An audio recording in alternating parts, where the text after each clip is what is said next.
Mi propia sangre me llamó basura mientras me cerraba la puerta en la cara, así, sin más. Después de darle mis mejores años, después de levantar su empresa con mis ahorros y mis noches de desvelo, mi propia nuera me echó a la calle como si yo fuera un estorbo que ya no servía para nada.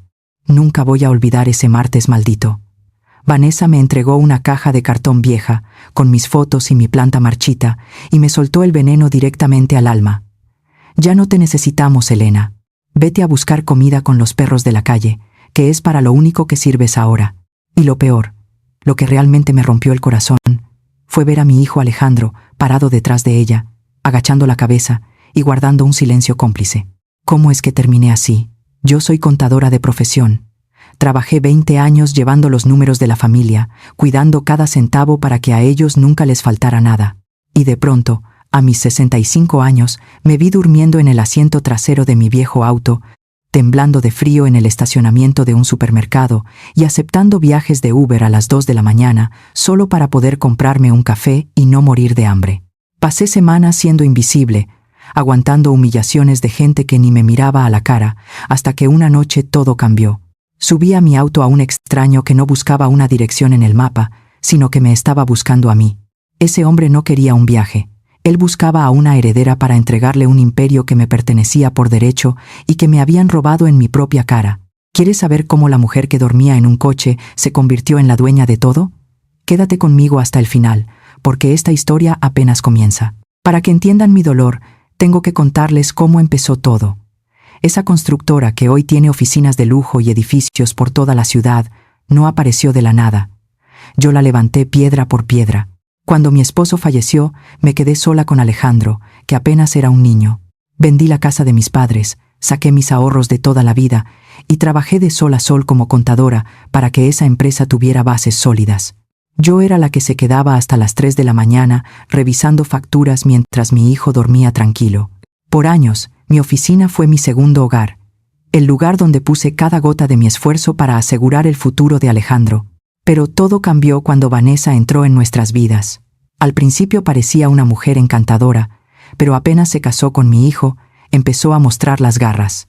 Con una astucia que todavía me asusta, convenció a Alejandro de que la empresa necesitaba modernizarse. Poco a poco, ella se fue ganando el puesto de directora general, mientras a mí me desplazaban a un rincón, tratándome como a una empleada de segunda clase. Ella manejaba el marketing y las relaciones públicas, mientras yo seguía en el sótano, cuidando los números con la misma honestidad de siempre.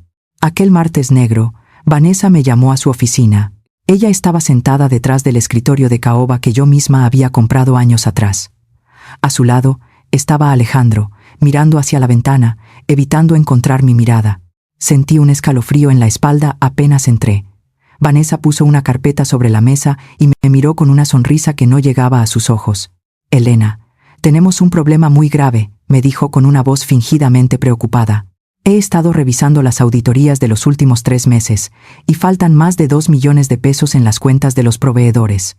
Y casualmente, tú eres la única que tiene acceso total a esas transferencias». Me quedé helada. Mis manos empezaron a temblar. «Vanessa, eso es imposible. Tú sabes perfectamente que yo nunca tocaría un centavo que no me pertenece. He cuidado esta empresa como si fuera mi propio hijo», respondí tratando de que mi voz no se quebrara. Pero ella ya tenía todo planeado. Sacó unas hojas impresas, con estados de cuenta que yo jamás había visto, con firmas que imitaban la mía de una manera aterradora. «Aquí están las pruebas, Elena. No hay forma de negarlo. O te vas ahora mismo sin reclamar liquidación, o llamamos a la policía y dejamos que Alejandro pase la vergüenza de ver a su propia madre tras las rejas». Me volteé hacia mi hijo, buscando un rayo de esperanza. «Alejandro, por favor, hijo, mírame. Tú me conoces. Sabes que soy incapaz de hacer algo así. Es una trampa.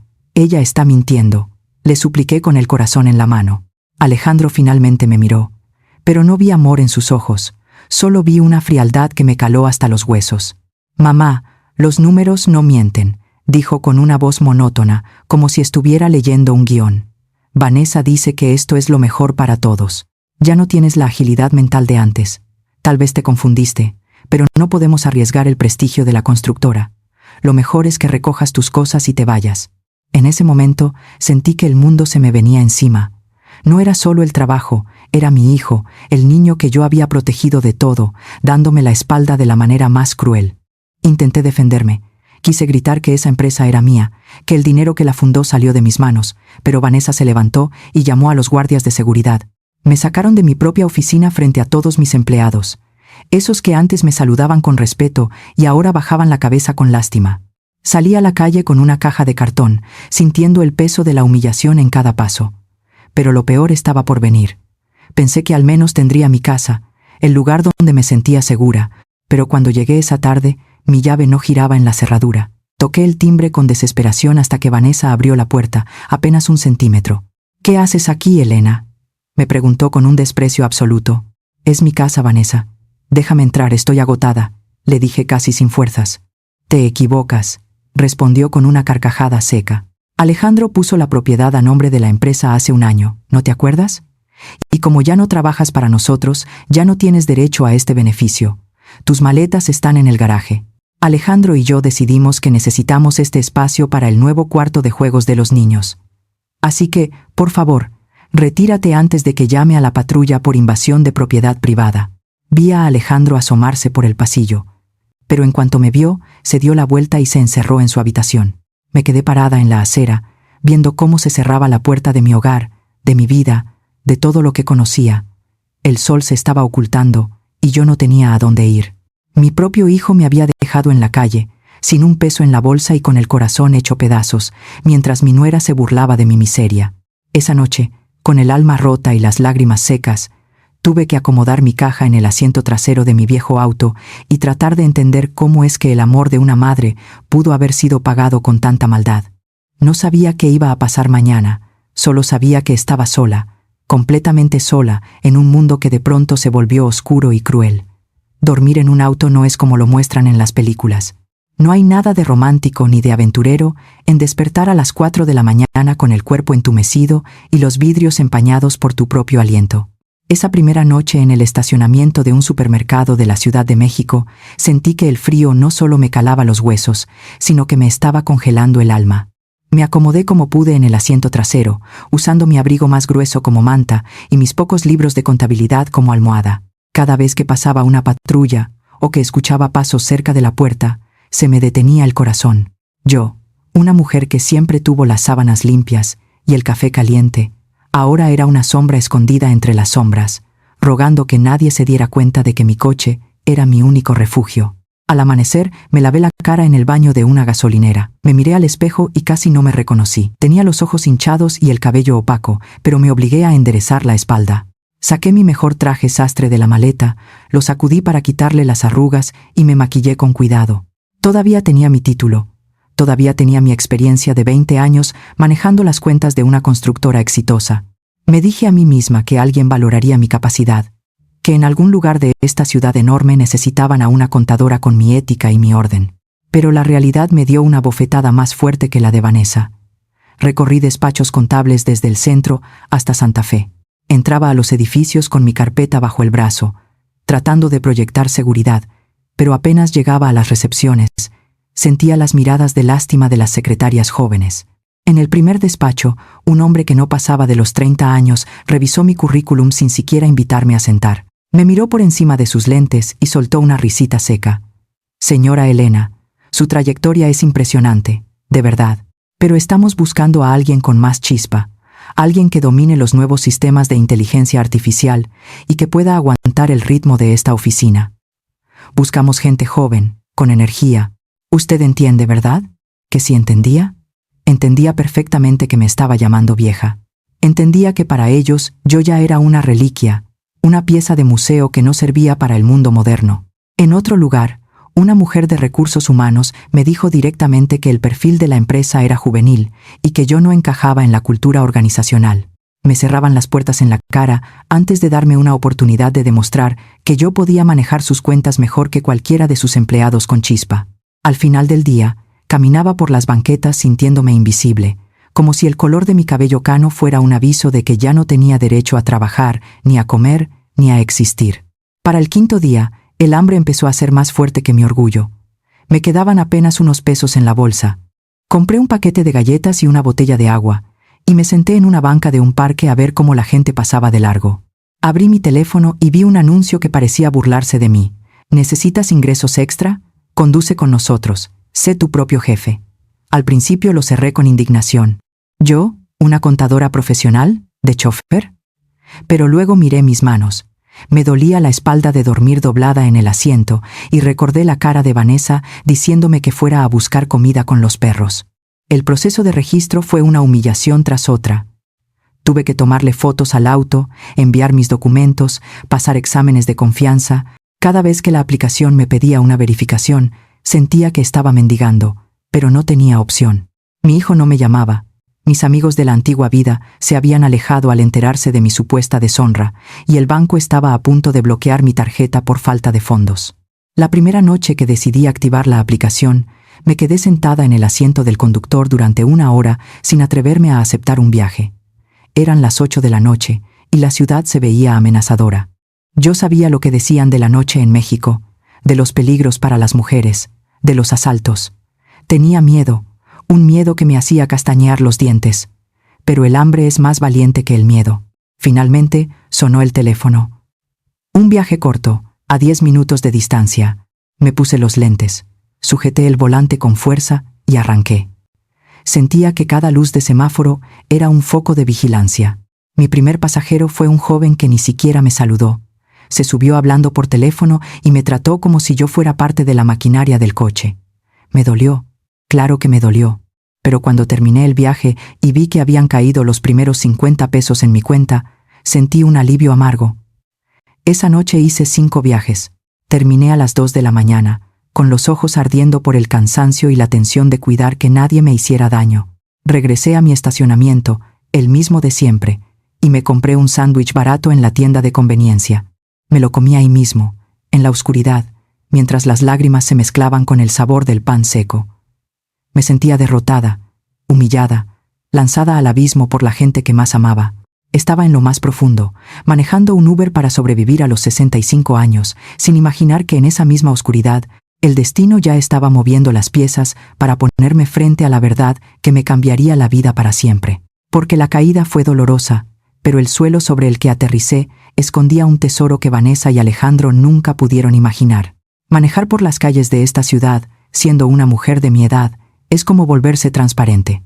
Para la mayoría de mis pasajeros, yo no era una persona con historia, con un título o con sentimientos. Yo solo era una extensión del volante, una pieza más de la maquinaria que los llevaba a sus destinos. Las humillaciones se volvieron mi pan de cada día, y cada una de ellas me iba erosionando el alma un poquito más. Recuerdo una tarde de viernes, con el tráfico de la ciudad hecho un nudo insoportable. Un hombre joven, de unos 30 años, vestido con un traje que seguramente costaba más que mi auto, se subió azotando la puerta. Ni siquiera me saludó. Solo empezó a teclear frenéticamente en su teléfono y apenas arrancamos empezó a gritarme. «Muévase, señora. ¿Qué no ve que voy tarde? Parece que viene dormida». Me espetó con un odio que no pude comprender. Intenté explicarle con calma que había un accidente más adelante, pero él me interrumpió de un grito. «A mí no me interesan sus excusas. Si no sabe manejar rápido, mejor quédese en su casa tejiendo. Por eso estamos como estamos, por gente inepta como usted». Me mordí los labios para no llorar. Yo, que había manejado presupuestos de millones de pesos, que había dirigido equipos de contadores, ahora tenía que bajar la cabeza ante un tipo que no tenía la menor pizca de educación, solo por miedo a que me pusiera una estrella y la aplicación me bloqueara. Pero lo peor no fue ese ejecutivo. Lo peor llegó un sábado por la noche. Recogí a 3 muchachos que salían de un bar en una zona exclusiva. Venían riendo, gritando y tratándome con un desprecio que me hacía hervir la sangre. Me decían, «abuelita», en un tono burlón, preguntándome si no me daba miedo andar a esas horas o si mi familia ya no me quería. Aguanté el aire, deseando que el viaje terminara rápido. De pronto, uno de ellos hizo un ruido gutural, y antes de que pudiera reaccionar, vomitó todo el asiento trasero. Se bajaron del auto riéndose, sin pedir disculpas, sin ayudar, dejándome ahí con el olor nauseabundo y la suciedad empapando la tapicería que tanto me había costado mantener limpia. Me estacioné en una calle solitaria, bajo la luz mortecina de un poste, y saqué un trapo y una cubeta con agua. Mientras limpiaba aquel desastre, mientras el olor a alcohol y comida podrida se me pegaba a la ropa, las lágrimas finalmente brotaron. Me vi reflejada en la ventana del coche y no pude evitar recordar mi oficina de antes. Recordé el aroma a café recién hecho, el silencio respetuoso de mis colegas, mi escritorio de madera pulida donde todo estaba en perfecto orden. Yo era la dueña de mi espacio, la jefa, la mujer que todos consultaban, y ahora ahí estaba, de rodillas en el piso de un auto viejo, limpiando la inmundicia de unos extraños para ganar unos cuantos pesos. La impotencia me quemaba el pecho. Me sentía tan pequeña, tan derrotada por la vida. Esa misma noche, después de limpiar el coche hasta que me dolieron las manos, me detuve en un puesto callejero para comprar algo de comer. No me alcanzaba para mucho. Saqué mi monedero y empecé a contar las monedas, una por una. 10 pesos, 5, un puñado de moneditas de a peso. Estaba juntando lo justo para un tamal y un atole, mi única comida sólida en todo el día. Mientras esperaba mi turno, cometí el error de abrir las redes sociales en mi teléfono. Fue como si me clavaran un puñal directamente en el centro del corazón. Ahí estaban ellos. Vanessa había subido una foto nueva. Aparecía ella con Alejandro, ambos radiantes, brindando con copas de champaña frente a una playa paradisíaca en la Riviera Maya. El pie de foto decía: celebrando el éxito y la nueva etapa de la constructora, por fin libres de las cargas del pasado. La vida nos sonríe.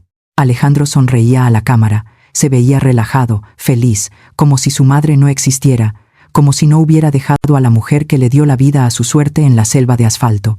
Me quedé mirando la pantalla hasta que el vendedor de tamales me llamó por tercera vez. Aquí tiene, señora, son 25 pesos. Le entregué el montón de monedas, sintiendo la humillación de quien tiene que contar centavos mientras sus propios hijos derrochan el dinero que ella misma ayudó a generar. Me comí ese tamal sentada en el asiento del conductor, sintiendo cómo el vapor empañaba los vidrios. La distancia entre su lujo y mi miseria era un abismo que yo no podía comprender. Vanessa estaba usando mis joyas, mi casa, el dinero de mi esfuerzo, para humillarme desde lejos. Esa noche me hice una promesa. Mientras masticaba aquel tamal frío y miraba las luces de la ciudad, juré que no me iba a morir siendo la viejita del Uber. No sabía cómo, pero iba a encontrar la forma de salir de ese agujero, no por el dinero, sino por la dignidad que ellos me habían robado. La vida me había quitado todo, pero aún me quedaba mi cerebro y mi voluntad. Lo que yo no sabía en ese momento es que el destino ya me tenía reservada una cita, que esa misma semana, en una noche de lluvia, subiría a mi auto la pieza del rompecabezas que me faltaba, la pieza que haría que Vanessa y Alejandro se arrepintieran de cada centavo que gastaron esa noche en la playa. Porque el pasado no se olvida, y mi esposo, aunque ya no estaba conmigo, me había dejado una protección que ni ellos ni yo podíamos imaginar. Era casi medianoche, y la lluvia empezaba a golpear el parabrisas con una furia sorda, de esa que te nubla la vista y te hiela el ánimo. Mis manos, nudosas y cansadas, se aferraban al volante como si fuera lo único que me mantenía unida al mundo. Llevaba 12 horas seguidas manejando, esquivando baches y aguantando humillaciones, y sentía que mi espalda estaba a punto de rendirse. Me estacioné frente a la entrada de uno de los hoteles más lujosos de la zona de Polanco, un lugar donde el mármol brilla tanto que te lastima los ojos y donde el aire huele a perfume caro y a dinero viejo. Me quedé mirando a través del vidrio empañado. Los botones, con sus uniformes impecables, ayudaban a personas que bajaban de camionetas blindadas. Era un mundo que yo conocía, un mundo al que alguna vez sentí que pertenecía, pero que ahora me miraba con la indiferencia de un extraño. De pronto, la aplicación me avisó que mi pasajero estaba cerca.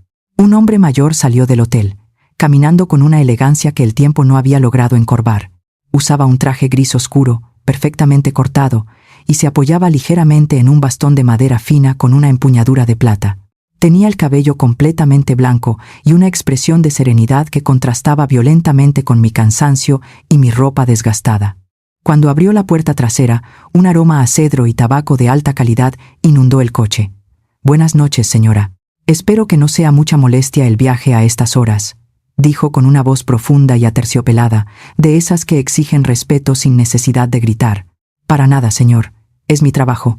¿Vamos hacia las lomas de Chapultepec?», respondí, tratando de que mi voz no sonara tan agotada como me sentía. «Así es. Por favor, no lleve prisa. Prefiero llegar tarde que llegar con sobresaltos», comentó mientras se acomodaba. Empecé a manejar con el cuidado que siempre me caracterizó. Mi formación como contadora me había hecho una mujer de detalles, de orden, de precisión, y eso se reflejaba en cómo tomaba cada curva y cómo guardaba la distancia. Durante los primeros minutos reinó un silencio absoluto, solo roto por el rítmico movimiento de los limpiaparabrisas. Yo sentía su mirada fija en mi nuca, una mirada que no era como la de los otros pasajeros. No era una mirada de desprecio ni de indiferencia. Era una mirada de curiosidad analítica. «Maneja usted con una prudencia poco común en estos tiempos, señora», dijo de repente, rompiendo el silencio. «Lleva usted poco tiempo en este oficio. ¿Me equivoco?» Me tensé un poco. No me gustaba hablar de mi pasado, me dolía demasiado. «Llevo unas cuantas semanas, señor, pero trato de hacer lo mejor que puedo. Se nota, sus manos en el volante, la forma en que revisa los espejos. Usted tiene la disciplina de alguien que solía manejar cosas mucho más complejas que un automóvil. ¿A qué se dedicaba antes, si no es indiscreción?» Dudé un segundo. Podría haberle mentido, pero había algo en la amabilidad de aquel hombre que me hizo bajar la guardia. «Fui contadora durante más de 20 años, señor. Manejaba las finanzas de una empresa constructora». «¿Contadora? Una profesión de mucha confianza y mucha memoria», respondió él, y noté un cambio en su tono, como si algo acabara de encajar en su mente. «Y dígame, ¿por qué una profesional de su nivel termina recorriendo las calles de madrugada en un Uber?» Me mordí el labio. Sentí el nudo de siempre en la garganta. La vida da vueltas que uno no espera, señor. Mi propia familia decidió que yo ya no era necesaria. Me quitaron mi puesto, me quitaron mi casa y me dejaron con lo puesto. El hombre se quedó callado por un momento. Escuché cómo se movía en el asiento, acercándose un poco más hacia el centro.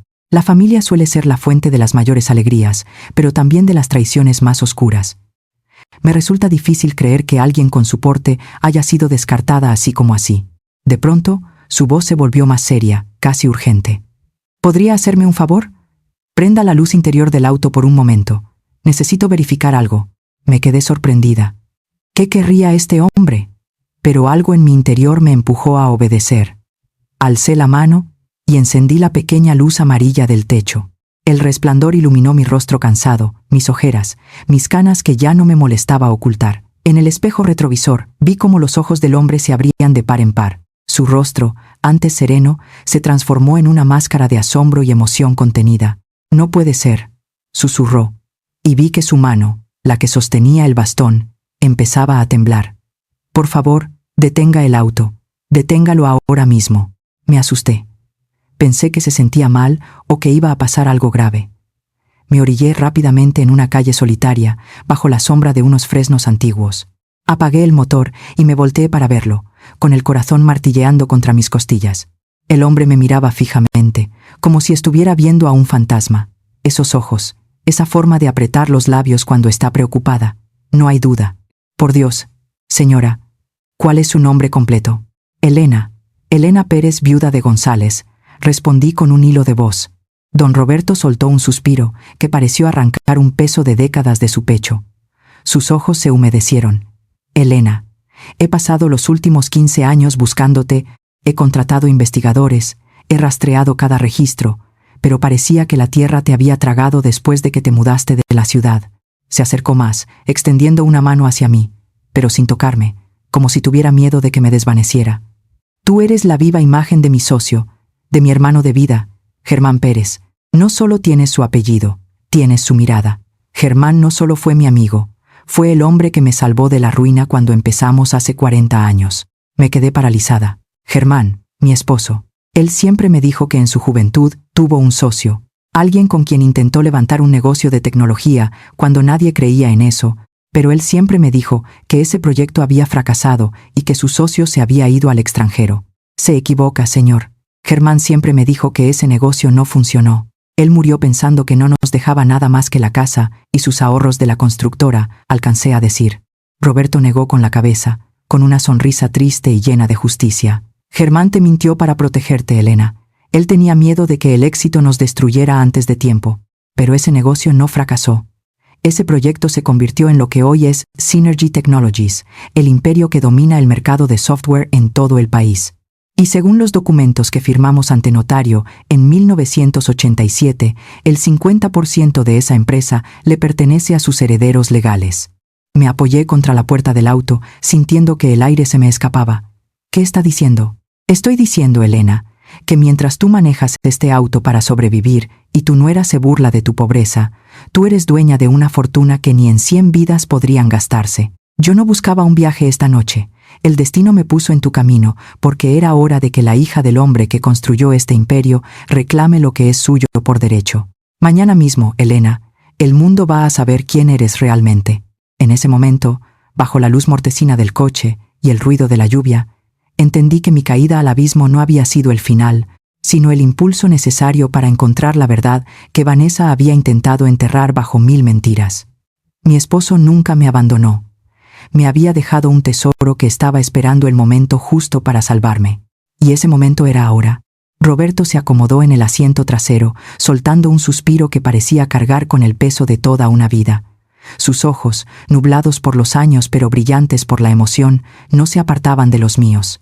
El ruido de la lluvia contra el techo de mi viejo auto se volvió un eco distante mientras él empezaba a hablar, desenterrando un pasado que yo creía conocer, pero que en realidad me había sido ocultado bajo llave. Elena, comenzó con voz pausada. Tu esposo Germán no era solo un hombre de números en una constructora. Él era un visionario. Hace 40 años, cuando las computadoras eran cajas gigantes que nadie entendía, él y yo pasábamos las noches en un garage pequeño, tomando café frío y diseñando lo que hoy el mundo conoce como logística inteligente. Él tenía la lógica, yo tenía los contactos. Fundamos una pequeña firma llamada Sistemas Pérez Sandoval. Yo escuchaba con el corazón en la garganta. Recordaba perfectamente esas noches donde Germán llegaba tarde, con los ojos rojos de cansancio, diciéndome que estaba ayudando a un amigo con unos cálculos. Jamás imaginé la magnitud de lo que estaba construyendo. Él siempre tuvo miedo de que el negocio fracasara, continuó Roberto, y no quería poner en riesgo tu patrimonio ni la estabilidad de Alejandro.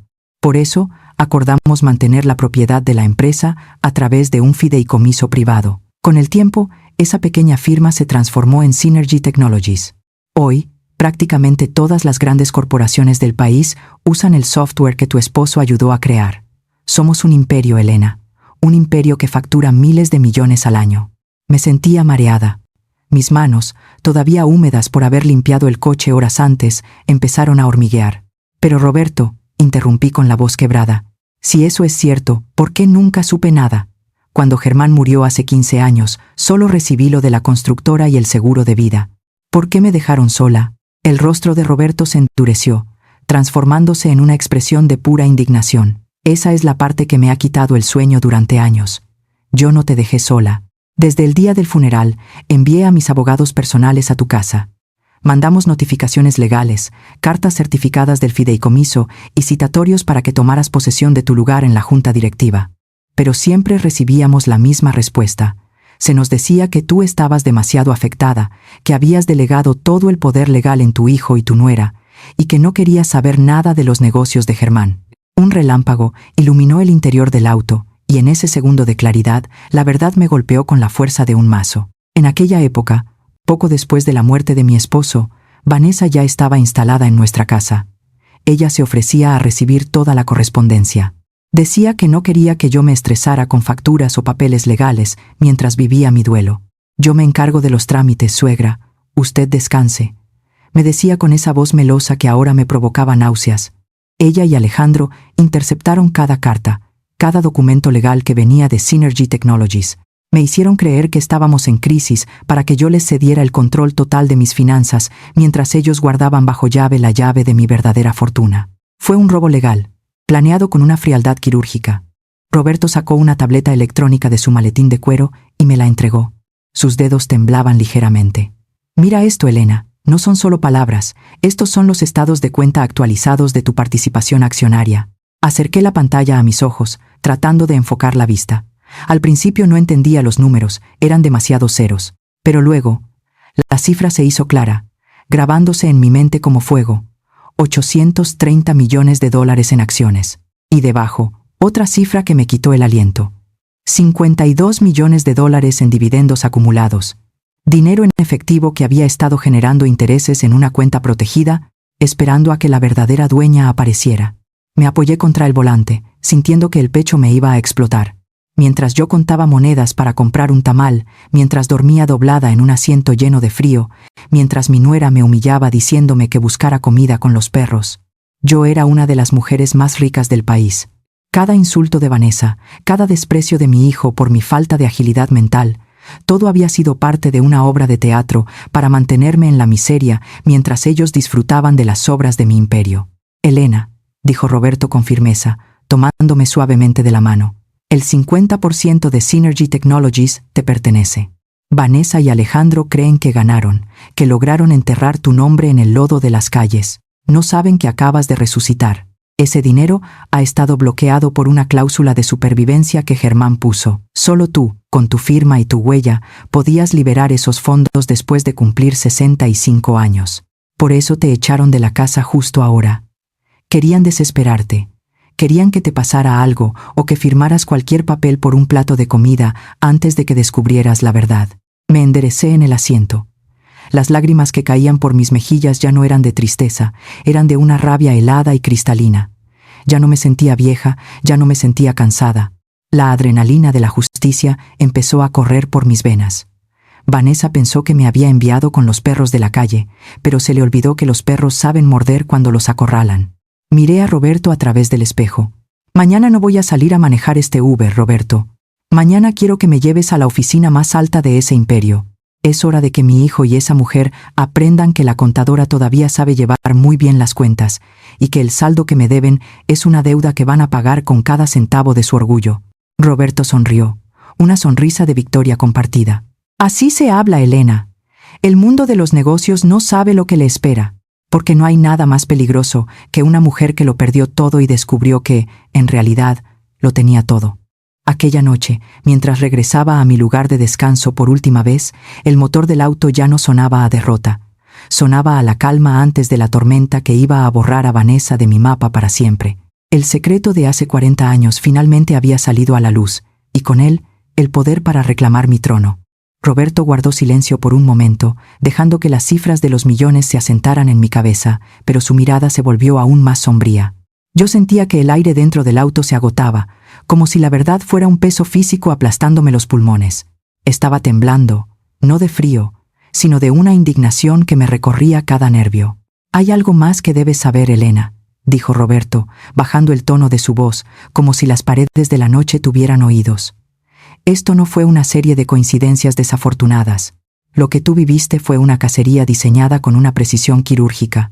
Vanessa no llegó a la vida de tu hijo por amor, llegó por cálculo». Me volteé a verlo, con los ojos bien abiertos. «¿De qué estás hablando, Roberto? Ellos se conocieron en una convención de negocios. Alejandro estaba deslumbrado por ella». Roberto soltó una risita amarga. «Vanessa trabajó como asistente junior en el bufete de abogados que llevó los primeros registros de nuestro fideicomiso hace 10 años. Fue ahí donde vio el apellido Pérez y la conexión con Synergy Technologies. Ella sabía que había una fortuna durmiente, una mina de oro que nadie había reclamado porque tú no sabías que existía. Se acercó a Alejandro, lo sedujo y se casó con él con un solo objetivo: poner sus manos en el dinero de Germán. Sentí un vacío en el estómago. Mi hijo, mi pobre Alejandro, había sido el peón de un juego perverso. Roberto sacó un sobre amarillo de su maletín y extrajo una serie de fotografías y transcripciones. «Vanessa ha pasado los últimos 5 años investigando cada cláusula del testamento de tu esposo», continuó Roberto mientras me pasaba los papeles. «Ella descubrió que el acceso total a los fondos solo se activaba cuando tú cumplieras 65 años.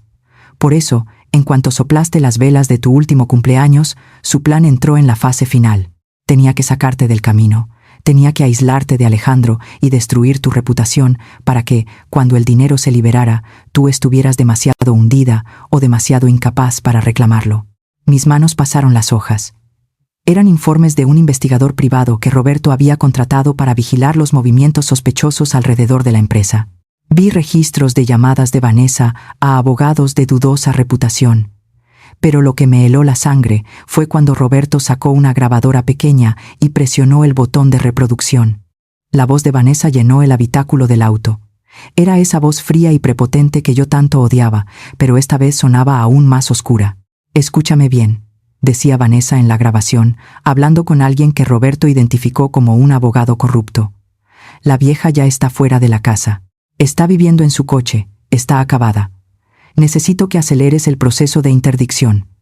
Quiero que un juez firme que ella no está en sus facultades mentales. Si logramos declararla demente, Alejandro, como su único hijo, tomará el control total de sus derechos, y yo tomo el control de Alejandro. Te daré el 10% de los dividendos acumulados si logras que el juez no pida verla en persona. Inventa que es peligrosa, que es inestable. Solo hazlo ya.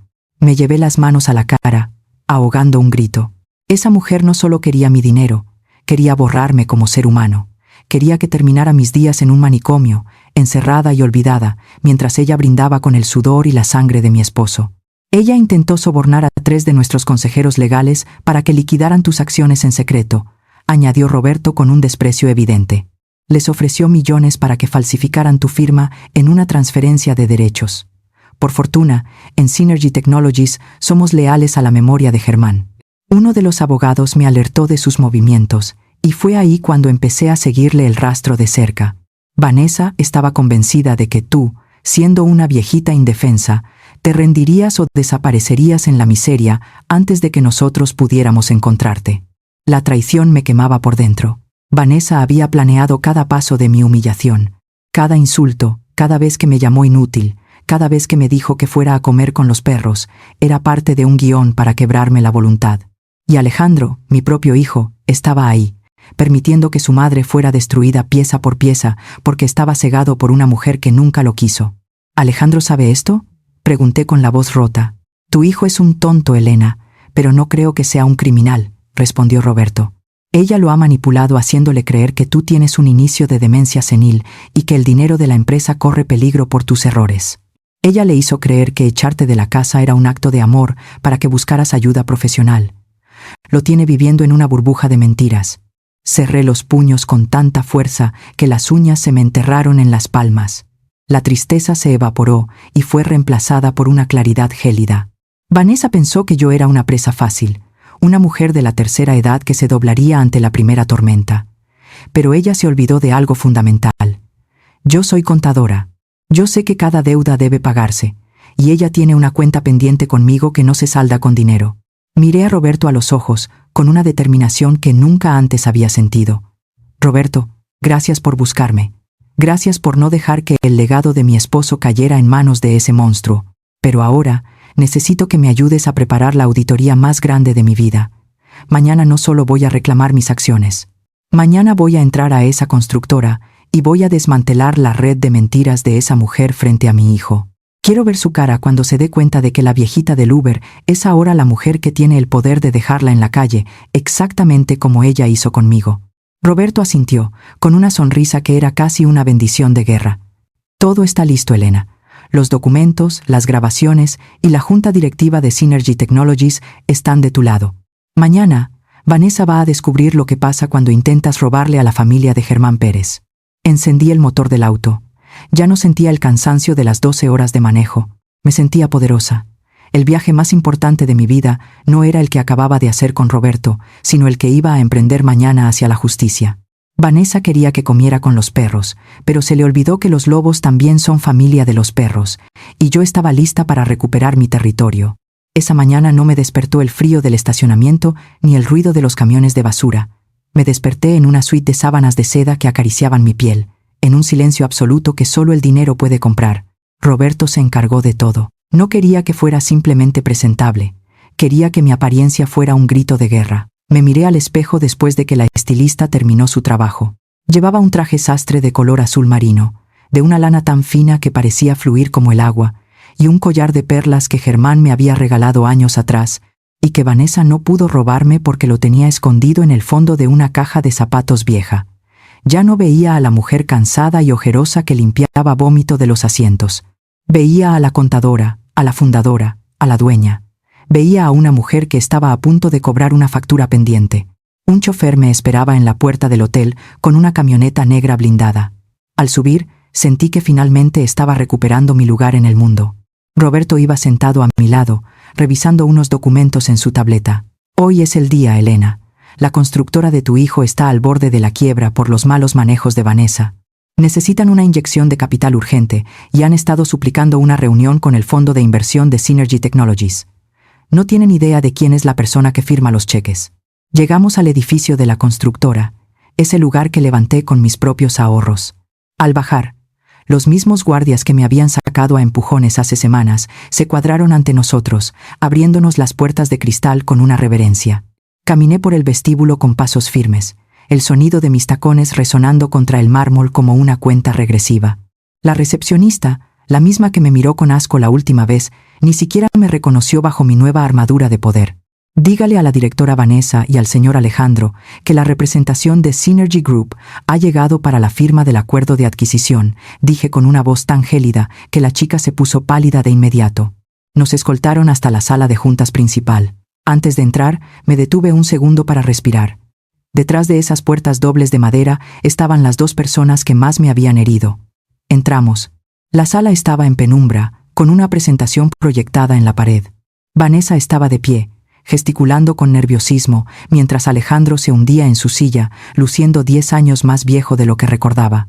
«Señores de Synergy, gracias por venir», empezó a decir Vanessa sin levantar la vista de su computadora. «Como pueden ver en las proyecciones, nuestra constructora es un activo valioso. Solo necesitamos un flujo de efectivo para...». «Sus proyecciones son una fantasía». «Vanessa», interrumpí, caminando hacia la cabecera de la mesa. «Los números reales dicen que han desviado fondos a cuentas personales y que la auditoría externa va a destrozar cualquier esperanza de salvar este lugar». Vanessa se quedó helada al escuchar mi voz. Levantó la cabeza lentamente, con una mueca de fastidio que se fue transformando en puro terror cuando sus ojos se encontraron con los míos. El silencio en la sala se volvió tan denso que casi se podía tocar. Alejandro se levantó de un salto, tirando su silla al suelo. «Mamá, ¿qué haces aquí? ¿Por qué estás vestida así?», tartamudeó Alejandro, restregándose los ojos como si estuviera viendo un fantasma. Vanessa recuperó el habla, aunque su voz sonaba como un chillido agudo. «Tú, ¿cómo te atreves a entrar aquí? Seguridad, saquen a esta vieja loca ahora mismo. No sé cómo te robaste esa ropa, pero este es un negocio de millones, no tu maldito Uber».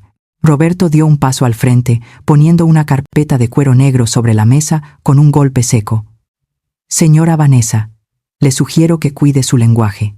Está usted hablando con la accionista mayoritaria de Synergy Group y la dueña del 50% de la corporación que hoy tiene el destino de su empresa en sus manos. Seguridad no va a sacar a nadie, porque la señora Elena Pérez es, legalmente, la dueña de este edificio y de todo lo que hay dentro». Vanessa se dejó caer en su silla, con el rostro completamente lívido, como si le hubieran dado un golpe en el estómago. Me senté lentamente en la silla de la presidencia, esa que ella tanto presumía, y me incliné hacia adelante, fijando mi mirada en ella. «¿Te acuerdas de lo que me dijiste el día que me echaste, Vanessa? Me dijiste que fuera a buscar comida con los perros de la calle», dije con una calma que la hacía temblar. «Bueno, resulta que los perros tienen muy buen olfato y me ayudaron a encontrar el rastro de todo el dinero que me robaste. He pasado las últimas noches manejando un Uber mientras tú gastabas mis dividendos en la Riviera Maya, pero la fiesta se terminó». Alejandro estaba pálido, mirándome con una mezcla de vergüenza y asombro.